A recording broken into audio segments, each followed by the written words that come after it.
Acho que poucos filmes influenciaram tanto a minha infância quanto Guerra nas Estrelas. Mas mais do que isso, a primeira trilogia, que começou em 77, e depois saiu o segundo em 80 e o terceiro em 83, eles não apenas influenciaram uma geração inteira de jovens e crianças, como também revolucionaram a linguagem do cinema. O George Lucas, quando fez o primeiro filme, ele adotou uma narrativa muito próxima de um paradigma narrativo clássico, mitológico, que havia sido exposto no livro do Joseph Campbell, que é chamado de Monomito, que tem uma estrutura muito particular, muito própria, muito específica. Então ele adotou essa narrativa para os seus filmes, e isso criou uma nova referência para roteiros de Hollywood. Então você percebe que depois do Guerra nas Estrelas, esse padrão narrativo, essa estrutura narrativa foi utilizada em muitos outros filmes, ainda é utilizado hoje em dia, é um dos paradigmas principais para escrever roteiro em Hollywood. Se vocês não acompanham o desenvolvimento dessas histórias, eu vou fazer um resumo de cada filme aqui, para você ter uma ideia, e também falar da minha experiência assistindo o último filme que estreou semana passada e eu assisti ontem. Então o primeiro filme, que é Guerra nas Estrelas, Uma Nova Esperança, conta a história do jovem Luke Skywalker, que é um rapaz sem perspectiva nenhuma, que mora num planeta desértico, e ele se depara com um robozinho, que é o R2-D2,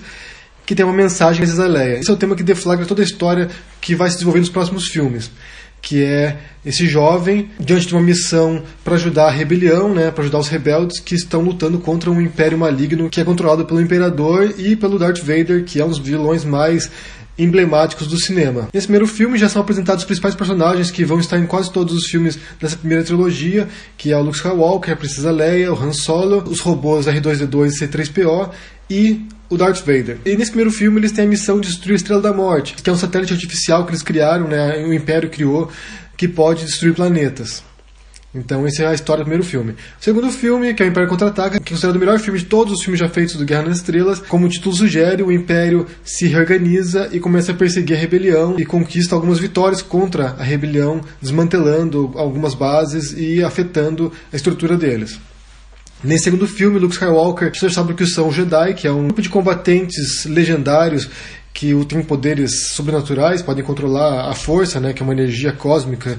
Então, nesse segundo filme, ele vai treinar com o Yoda, que é um anãozinho, um duendezinho que é um dos mestres Jedi. E nesse segundo filme é uma grande revelação, sem dar spoiler, mas já dando, no qual o Luke Skywalker descobre que o vilão Darth Vader é o pai dele. Essa é uma grande reviravolta na trama, é bastante chocante a cena, e depois impulsiona o terceiro filme, que é o Retorno do Jedi, que é quando o Luke Skywalker volta para poder enfrentar finalmente o seu pai e derrotá-lo. Esses três primeiros filmes, que começam na verdade com o quarto filme, essa é uma coisa também que foi muito surpreendente quando foi pro cinema, porque o filme começa no episódio 4, ou seja, toda uma história anterior que não foi contada, mas que talvez um dia fosse contada. 16 anos depois, George Lucas se preparou para produzir uma outra trilogia contando os episódios 1, 2 e 3. Ou seja, seria uma história anterior a essa trilogia original. Nessa nova trilogia ele quer contar a história do Darth Vader, do Anakin Skywalker, que é o nome original dele, e de como ele se tornou o vilão atemorizante dos outros filmes. Então, no primeiro filme, que é Ameaça Fantasma, ele conta a história do Anakin Skywalker criança, ele escravo no planeta árido, e como dois Jedi, Qui-Gon Jinn e o Obi-Wan Kenobi, eles vão para esse planeta, encontram esse menino, percebem que ele é especial, que ele tem um poder extraordinário, ou que ele tem um potencial para ter um poder extraordinário, e resolvem retirá-lo ele da escravidão e treiná-lo. Também é apresentada a Princesa Amidala, que depois vai se tornar a mãe do Luke Skywalker, junto com o Anakin Skywalker, e no segundo filme se desenvolve essa história, também apresenta os rumos da República, que é ameaçada pela ascensão de uma força negra, de um grupo de revoltosos do lado negro. No segundo filme dessa segunda trilogia, inicia uma guerra entre os revoltosos, entre esse grupo conspiratório e a República. E no terceiro filme, que é A Vingança do Sith, esse grupo toma o poder, consegue matar todos os Jedi, excetuando um pequeno núcleo que consegue fugir e desaparece nas galáxias. Essa segunda trilogia foi muito ruim, realmente foi assim, pavorosa de ruim. Eu tinha 19 anos quando estreou no cinema, fui assistir no cinema o primeiro, fui assistir no cinema o segundo. O terceiro nem me interessou porque era tão ruim, tão mal estruturado, tão lento, sabe, que eu nem considero como parte desses filmes, porque realmente são totalmente dispensáveis, não precisa assistir para entender a história, não faz diferença nenhuma na narrativa total dos filmes Guerra nas Estrelas. É totalmente dispensável, você pode pular isso aí. Assista a primeira trilogia se você não assistiu, a segunda você pode pular. E agora, recentemente, começaram a fazer uma nova trilogia, que seria a continuação do filme original, da trilogia original, ou seja, seria o episódio 7, 8 e 9. foi lançado o episódio 7, que é o Despertar da Força, no qual ele apresenta uma nova personagem, que é a Rey, que também mora no planeta inóspito, também uma pessoa, sabe, sem nenhuma perspectiva de vida, e que se depara com alguns rebeldes, e um robozinho rebelde lá, e que há um novo contexto também de rebelião, né, a nova ordem, que seria o novo império, e há uma rebelião que quer lutar contra esse novo império. Na verdade, esse filme aí, Despertar da Força, que foi dirigido pelo J.J. Abrams, foi um repeteco, sabe, foi uma cópia, quase copiar e colar do primeiro filme.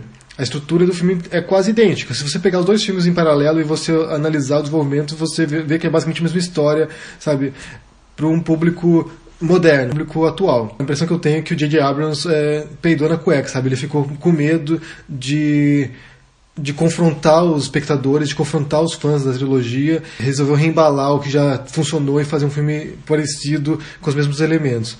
Então, é um filme legal, um filme bem produzido, um filme, sabe, muito bonito visualmente, mas a história não avança, sabe, não tem nada muito inovador, não tem nada muito novo.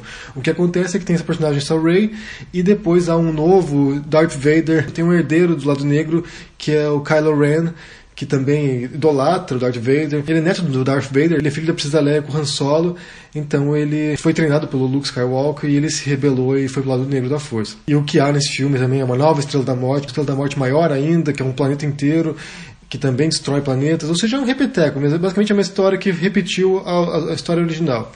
E agora, esse ano, saiu Os Últimos Jedi, que avançou bastante na história, na minha opinião. Eu gostei bastante do filme, achei assim que fugiu muito do padrão do que você está habituado com as trilogias originais. Esse novo diretor que assumiu, o Rian Johnson, ele realmente arriscou nessa narrativa, conseguiu apresentar novas histórias, fugir do fantasma das trilogias originais. Então, nesse filme, o que acontece é que a Rey vai ser treinada pelo Luke Skywalker, ela vai lá para a ilha onde ele está escondido para ser treinada por ele. Ele não quer treiná-la, mas em parte reflete também o Império Contra-Ataca, porque nesse filme as forças da Nova Ordem vão atacar uma base dos rebeldes, da rebelião, que nesse filme chama Resistência, mas não é a mesma ideia também. E eles vão atacar essa base e eles têm um plano para poder fugir, para poder escapar. Então há vários núcleos narrativos, há várias subtramas, e é bem interessante como se constrói a história, embora seja um pouco lento no meio ali, sabe, a história dá uma esfriada no meio, mas é muito bem construído, porque são vários patamares de história e elas estão interligadas e elas funcionam muito bem entre si.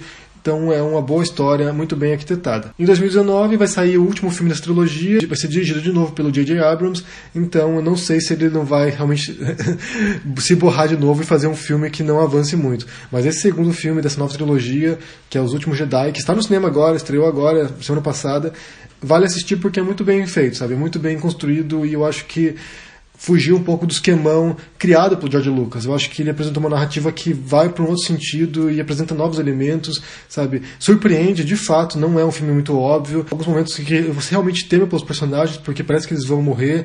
Em algum caso, alguns morrem, mas parece que eles vão morrer e você, sabe, fica bastante tenso. Foi bem construído. Não é um filme muito embalado no esquemão clássico hollywoodiano, não. Eu acho que conseguiu inovar bastante na estrutura narrativa. O que é mais interessante sobre esses filmes é porque eles criaram toda uma mitologia própria, sabe? É um arco narrativo gigantesco que abarca 9 filmes, abarca mais filmes, na verdade. Tem mais um filme que é o Rogue One, que foi lançado recentemente também, e vai ter mais filmes saindo por aí, porque agora a Disney comprou Lucasfilm, eles vão entroxar isso na gente até exaustão.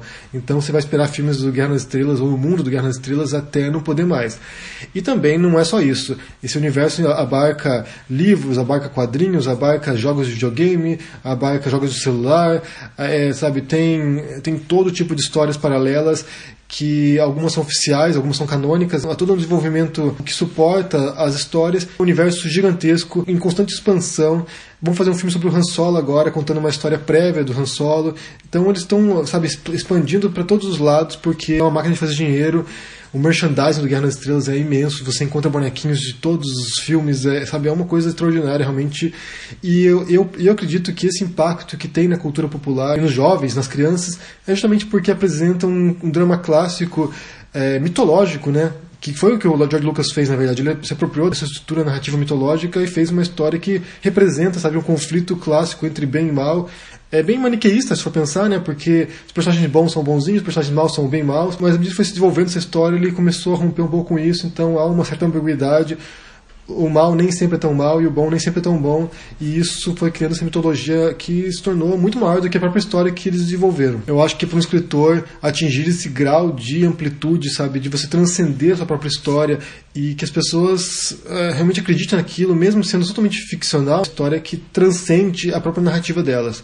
Isso é algo que é muito difícil de ser conquistado para qualquer escritor. Eu acho que, se for pensar em paralelo, talvez o Harry Potter tenha conseguido isso, porque tem essa legião de fãs também, e é uma história que tem um arco narrativo muito grande, várias subtramas também.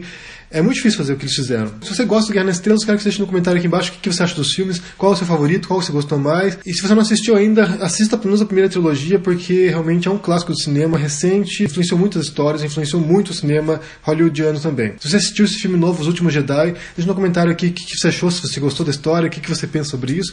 Deixe o joinha se gostou desse vídeo, assine o canal se não é inscrito e se vê por aí. Abraço e até mais. Tchau!